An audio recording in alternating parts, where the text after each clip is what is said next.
ஆழ்மனதை உபயோகித்து மகிழ்ச்சியாயிருப்பது எப்படி? 19ஆம் நூற்றாண்டின் மிகப்பெரிய கண்டறிதல் இயற்பியல் தளத்தில் இல்லை என்று அமெரிக்க உளவியலின் தந்தை என்று அழைக்கப்பட்ட வில்லியம் ஜேம்ஸ் கூறினார். விசுவாசத்தால் தூண்டப்பட்ட ஆழ்மனதின் சக்திதான் அந்த மாபெரும் கண்டறிதல். இவ்வுலகிலுள்ள அனைத்து பிரச்சனைகளிலிருந்தும் விடுபடுவதற்கான அளவில்லா சக்தி ஒவ்வொரு மனிதருள்ளும் தேங்கி கிடக்கின்றது.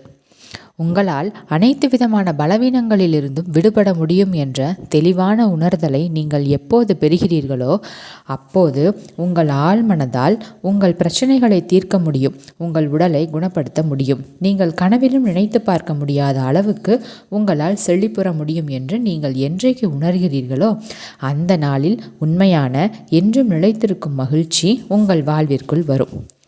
உங்கள் கனவு துணைவருடன் உங்களுடைய திருமணம் நிச்சயிக்கப்பட்ட போது நீங்கள் பெரும் மகிழ்ச்சி அடைந்திருப்பீர்கள். நீங்கள் கல்லூரி படிப்பை முடித்து பட்டம் வென்ற போதும், திருமணம் செய்து கொண்ட போதும், உங்களுக்கு குழந்தை பிறந்த போதும், அல்லது ஒரு பெரும் வெற்றி அல்லது பரிசு கிட்டிய போதும் நீங்கள் மகிழ்ச்சியை உணர்ந்திருப்பீர்கள். உங்களை மகிழ்ச்சி கடலில் ஆழ்த்திய இன்னும் எவ்வளவோ விஷயங்களை நீங்கள் பட்டியலிட்டு கொண்டே போகலாம். ஆனாலும் இந்த அனுபவங்கள் அனைத்தும் எவ்வளவு அற்புதமானவையாக இருந்திருந்தாலும் அவை உண்மையான நீடித்த மகிழ்ச்சியை தருவதில்லை. அவையெல்லாம் சில காலமே நிலைத்திருக்கும். பைபிளின் த புக் ஆஃப் ப்ராவர்ப்ஸ் இதற்கான விடையை அளிக்கிறது. கர்த்தரை நம்புகிறவன் பாக்கியவான். நீங்கள் உங்களை எல்லா வழிகளிலும் முன்னடத்தி செல்லவும், வழிகாட்டவும், கட்டுப்படுத்தி முறைப்படுத்தவும், இயக்கவும் கடவுள் மீது உங்கள் ஆழ்மனதின் சக்தி மற்றும் ஞானத்தின் மீது நம்பிக்கை வைக்கும்போது நீங்கள் சமநிலை கொண்டவராகவும் அமைதியானவராகவும் ஓய்வான மனநிலையுடையவராகவும் ஆவீர்கள். நீங்கள் அனைவரிடத்திலும் அன்பையும் சமாதானத்தையும் பரிவையும் வெளிப்படுத்தும் போது உங்கள் வாழ்வின் இனிவரும் எல்லா நாட்களுக்கும் ஒரு பிரம்மாண்டமான மகிழ்ச்சி கட்டமைப்பை உண்மையிலேயே கட்டி எழுப்புவீர்கள். நீங்கள் மகிழ்ச்சியை தேர்ந்தெடுக்க வேண்டும். மகிழ்ச்சி என்பது மனதின் ஒரு நிலை. மகிழ்ச்சியை தேர்ந்தெடுப்பதற்கான சுதந்திரம் உங்களிடம் உள்ளது. இது மிக மிக எளிமையான ஒன்றாக தோன்றக்கூடும். அது உண்மைதான்.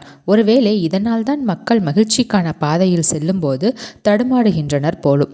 மகிழ்ச்சிக்கான பாதை எவ்வளவு எளிமையானது என்பதை அவர்கள் பார்க்க தவறிவிடுகின்றனர். வாழ்வின் மாபெரும் விஷயங்கள் அனைத்தும் எளிமையானவை, ஆற்றல் வாய்ந்தவை, படைப்பாற்றல் மிக்கவை. அவை நலத்தையும் மகிழ்ச்சியையும் உருவாக்குகின்றன. ஆற்றல் வாய்ந்த சக்தியும் மகிழ்ச்சியும் நிறைந்த வாழ்க்கையை உங்கள் சிந்தனை மூலம் உருவாக்குவது எப்படி என்பதை புனிதர் பால் இவ்வார்த்தைகளில் உங்களுக்கு வெளிப்படுத்துகிறார். கடைசியாக, சகோதரரே, உண்மையுள்ளவைகள் எவைகளோ, ஒழுக்கமுள்ளவைகள் எவைகளோ, நீதியுள்ளவைகள் எவைகளோ, கற்புள்ளவைகள் எவைகளோ, அன்புள்ளவைகள் எவைகளோ, நற்கீர்த்தியுள்ளவைகள் எவைகளோ, புண்ணியம் எதுவோ, புகழ் எதுவோ அவைகளையே சிந்தித்து கொண்டிருங்கள். மகிழ்ச்சியை தேர்ந்தெடுப்பது எப்படி? இப்போதே மகிழ்ச்சியை தேர்ந்தெடுக்க துவங்குங்கள். காலையில் கண் விழித்தவுடன் இவ்வாறு கூறுங்கள்: இன்றும் என்றும் தெய்வீக ஒழுங்கு என் வாழ்வை இயக்குகிறது. இன்று அனைத்தும் என் நன்மைக்காக இணைந்து செயலாற்றுகின்றன. எனக்கு இன்று ஒரு புதிய அற்புதமான நாள். நாள் முழுதும் நான் தெய்வீகமாக வழிநடத்தப்படுகிறேன். நான் மேற்கொள்ளும் அனைத்தும் செழிப்புறும். தெய்வீக அன்பு என்னை சூழ்ந்துள்ளது, என்னை கட்டி தழுவுகிறது. நான் அமைதியின் வழியில் செல்கிறேன். நல்ல ஆக்கப்பூர்வமான விஷயங்களிலிருந்து என் கவனம் திசை மாறும்போது நான் உடனே அதை திசைப்படுத்தி நல்ல அன்பான விஷயங்களை ஆழ்ந்து சிந்திக்க துவங்குவேன். நான் என்னை ஆசீர்வதிக்கும், செழிப்புற செய்யும் அனைத்து விஷயங்களையும் என் வசம் ஈர்க்கும் ஓர் ஆன்மீக ரீதியான மனநீதியான காந்தம். இன்று நான் மேற்கொள்ளும் எல்லாவற்றிலும் நான் வெற்றி பெறுகிறேன். நான் நாள் முழுதும் நிச்சயமாக மகிழ்ச்சியாக இருக்கப் போகிறேன். ஒவ்வொரு நாளையும் இப்படி துவங்குங்கள். அப்போது நீங்கள் மகிழ்ச்சியை தேர்ந்தெடுப்பீர்கள். ஓர் ஒளிமிக்க பேரானந்தமான மனிதராவீர்கள். மகிழ்ச்சியாக இருப்பதை அவர் ஒரு பழக்கமாக்கி கொண்டார். பல வருடங்களுக்கு முன் அயர்லாந்தின் மேற்கு கடற்கரையில் உள்ள கானமெரா என்ற இடத்தில் ஒரு விவசாயியின் வீட்டில் ஒரு வாரம் தங்கியிருந்தேன். எனக்கு விருந்தளித்தவர் எப்போதும் பாடிக்கொண்டும் விசிலடித்து கொண்டும் இருந்தார். நல்ல நகைச்சுவை உணர்வு நிரம்பியவராக இருந்தார். அவரது மகிழ்ச்சிக்கான ரகசியத்தை நான் அவரிடம் கேட்டேன். நிச்சயமாக அது எனக்கு பழக்கமாகிவிட்டது. தினந்தோறும் காலையில் நான் எழுந்தவுடனும் இரவு படுக்கச் செல்வதற்கு முன்னும் நான் என் குடும்பத்தையும் பயிர்களையும் கால்நடைகளையும் ஆசீர்வதிக்கிறேன். அற்புதமான அறுவடைக்காக நான் இறைவனுக்கு நன்றி கூறுகிறேன் என்று அவர் பதிலளித்தார். 40 வருடங்களுக்கும் மேலாக இவ்விவசாயி இதை ஒரு பழக்கமாக மேற்கொண்டு வந்திருக்கிறார். தொடர்ந்து ஒழுங்காக முறையாக மீண்டும் மீண்டும் எண்ணப்படும் எண்ணங்கள் ஆழ்மனதிற்குள் ஆழ புதைந்து வழக்கமாகி விடுகின்றனர். மகிழ்ச்சி என்பது ஒரு பழக்கம் என்பதை அவர் கண்டறிந்தார். மகிழ்ச்சியாக இருப்பதை நீங்கள் விரும்ப வேண்டும். மகிழ்ச்சியாக இருப்பது குறித்து ஒரு முக்கியமான விஷயத்தை நீங்கள் நினைவில் கொள்ள வேண்டும். உண்மையிலேயே மகிழ்ச்சியாக இருக்க நீங்கள் விரும்ப வேண்டும். நீண்ட நாட்களாக மன சோர்வடைந்து நொந்து போய் மகிழ்ச்சியற்று இருப்பவர்கள் திடீரென்று ஏதோ ஒரு அற்புதமான நல்ல பேரானந்தமான செய்தியை கேள்விப்பட்டு தங்கள் இயல்பையும் மீறி மகிழ்ச்சியடைந்தால் மகிழ்ச்சியாக இருப்பது தவறு என்பது போல நடந்து கொள்வர். அவர்கள் தங்களுடைய பழைய மனப்பாங்கிற்கு மிகவும் பழக்கப்பட்டு விட்டதால் மகிழ்ச்சியாக இருப்பதற்கு சிரமப்படுவர். தங்களுக்கு பரிச்சயமான சோர்வான மகிழ்ச்சியற்ற நிலைக்கு மீண்டும் திரும்பி செல்வதற்கு ஏங்குவர். இங்கிலாந்தில் எனக்கு தெரிந்த ஒரு வயதான பெண்மணி பல வருடங்களாக கீழ்வாதத்தால் அவதியுற்று கொண்டிருந்தார். அவர் தன்னுடைய முழங்காலை தட்டி கொடுத்து, என் கீழ்வாதம் இன்று மோசமாக உள்ளது, என்னால் வெளியே செல்ல முடியாது, இவ்வாதம் என்னை கஷ்டமான சூழ்நிலையில் வைத்துள்ளது என்று கூறுவார். அவரது இந்த நிலையால் அவருக்கு அவருடைய மகன் மகள் மற்றும் அண்டை வீட்டாரிடமிருந்து நல்ல கவனிப்பு கிடைத்தது. இதன் காரணமாக அவர் தன்னுடைய கீழ்வாதத்தை மிகவும் விரும்பினார். தன்னுடைய கஷ்டத்தை மகிழ்ச்சியுடன் அனுபவித்தார். அவருடைய ஆழ்மன நிலையில் அவர் உண்மையிலேயே மகிழ்ச்சியாக இருக்க விரும்பவில்லை. நான் ஒரு சிகிச்சை முறையை அவருக்கு எடுத்துரைத்தேன். பைபிளில் உள்ள சில பாடல் வரிகளை எழுதி அவரிடம் கொடுத்து, அவர் இந்த உண்மைகள் மீது கவனம் செலுத்தினால் அவரது மனப்போக்கு சந்தேகத்திடமின்றி மாறும் என்று அவரிடம் கூறினேன். விசுவாசமும் உறுதியான நம்பிக்கையும் அவரை மீண்டும் ஆரோக்கியமானவராக ஆக்கியிருக்கும். ஆனால் அவருக்கு அதில் ஆர்வமில்லை. பலரையும் போல அவர் ஒரு வினோதமான மனநோய்க்கு ஆளாகியிருந்தார். தன் அவலமான மகிழ்ச்சியற்ற நிலையை அவர் மிகவும் ரசித்து அனுபவித்தார். அல்லது குறைந்தபட்சம் அவரது நிலையை அவருக்கு கொண்டு வந்த பலன்களை அவர் விரும்பினார். மகிழ்வற்ற நிலையை ஏன் தேர்ந்தெடுக்க வேண்டும்? தாங்கள் மகிழ்வற்ற நிலையை தேர்ந்தெடுக்கிறோம் என்பதை உணராமலேயே பலரும் அதை தேர்ந்தெடுக்கின்றனர். கீழே கொடுக்கப்பட்டுள்ள சில எண்ணங்களை தங்கள் மனதில் ஊக்குவிப்பதன் மூலம் அவர்கள் தங்களை துன்பத்திற்கு ஆளாக்கி கொள்கின்றனர். இன்று ஒரு மோசமான நாள். நான் வெற்றி பெற போவதில்லை. எல்லோரும் எனக்கு எதிராக உள்ளனர். வியாபாரம் மோசமாக இருக்கிறது. அது மேலும் மோசமடைய போகிறது. நான் எப்போதுமே தாமதமாக போகிறேன். எனக்கு எப்போதுமே சரியான வாய்ப்பு கிடைப்பதில்லை. அவனால் முடியும், ஆனால் என்னால் முடியாது. காலையில் எழுந்தவுடன் முதல் வேளையாக நீங்கள் இத்தகைய மனப்போக்கை கொண்டிருந்தால் நீங்கள் இந்த அனைத்தையும் உங்கள் அனுபவத்தில் ஈர்ப்பீர்கள். மிகுந்த வருத்தத்துடன் இருப்பீர்கள். நீங்கள் வாழும் இவ்வுலகம் உங்கள் மனதில் ஓடிக்கொண்டிருப்பவற்றால் தான் பெருமளவில் தீர்மானிக்கப்படுகிறது என்பதை உணருங்கள். ஒரு மனிதனுடைய வாழ்க்கை அவனது எண்ணங்களால் உருவாக்கப்படுகிறது என்று மாபெரும் ரோமானிய தத்துவியலாளரும் ஞானியுமான மார்க்கஸ் ஆரிலியஸ் கூறினார். 19வது நூற்றாண்டைச் சேர்ந்த அமெரிக்காவின் தலைச்சிறந்த தத்துவியலாளர் ரால்ஃப் வால்டோ எமர்சன், ஒரு மனிதன் நாள் முழுதும் எதை சிந்தித்து கொண்டிருக்கிறானோ அதுவாகவே ஆகிறான் என்று கூறினார். நீங்கள் உங்கள் மனதில் வழக்கமாக ஊக்குவிக்கும் எண்ணங்கள் நிஜ உலகில் உருவாகும் சக்தி கொண்டவை. எதிர்மறையான எண்ணங்கள், தோல்வி சார்ந்த எண்ணங்கள் அல்லது கருணையற்ற மனதை சோர்வுறச் செய்யும் எண்ணங்கள் ஆகியவற்றில் எப்போதும் பங்கு கொள்வதில்லை என்பதில் உறுதியாக இருங்கள். நீங்கள் உங்கள் மனப்போக்கிற்கு வெளியில் உள்ள எதையும் அனுபவிக்க முடியாது என்பதை உங்கள் மனதிற்கு மீண்டும் மீண்டும் நினைவுபடுத்துங்கள். என்னிடம் $10,00,000 இருந்தால் நான் மகிழ்ச்சியாக இருப்பேன். செல்வம் தானாகவே உங்களை மகிழ்ச்சிப்படுத்தாது. மாறாக அது மகிழ்ச்சியை தடுக்கக்கூடியதும் அல்ல. பலரும் இன்று அதிநவீன தொலைக்காட்சி, சொகுசான கார், விலை உயர்ந்த உடைகள், பண்ணை வீடு போன்ற பொருட்களை வாங்குவதன் மூலம் மகிழ்ச்சியை வாங்க முயன்று கொண்டிருக்கின்றனர். ஆனால் மகிழ்ச்சியை அப்படி கொள்முதல் செய்ய முடியாது. மகிழ்ச்சியின் ராஜாங்கம் உங்கள் எண்ணத்திலும் உணர்விலும் இருக்கிறது. மகிழ்ச்சியை உற்பத்தி செய்வதற்கு செயற்கையாக ஏதோ ஒன்று உள்ளது என்ற கருத்து பலரிடம் நிலவுகிறது. சிலர், நான் மாநகர தலைவராக தேர்ந்தெடுக்கப்பட்டால், ஒரு நிறுவனத்தின் தலைமை செயற்குழு அதிகாரியாக நியமிக்கப்பட்டால், செய்தித்தாளின் சமூக பக்கங்களில் என் படமும் என்னை பற்றிய செய்தி குறிப்பும் வந்தால் நான் மகிழ்ச்சியாக இருப்பேன் என்று கூறுகின்றனர். உண்மை என்னவென்றால், மகிழ்ச்சி என்பது ஒரு மனப்போக்கு, ஒரு ஆன்மீக நிலை. ஒரு பதவி உயர்வோ அல்லது வெளியிலிருந்து கிடைக்கும் கௌரவமோ மகிழ்ச்சியை தராது.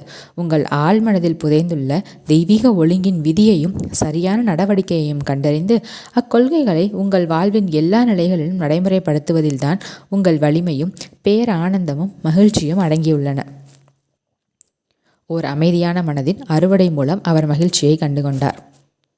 சில வருடங்களுக்கு முன் நான் சான் பிரான்சிஸ்கோவில் சொற்பொழிவாற்றி கொண்டிருந்த போது தன் நிறுவனத்தின் போக்கு குறித்து மிகவும் நொந்து போயிருந்த ஒரு மனிதர் என்னை அணுகினார்.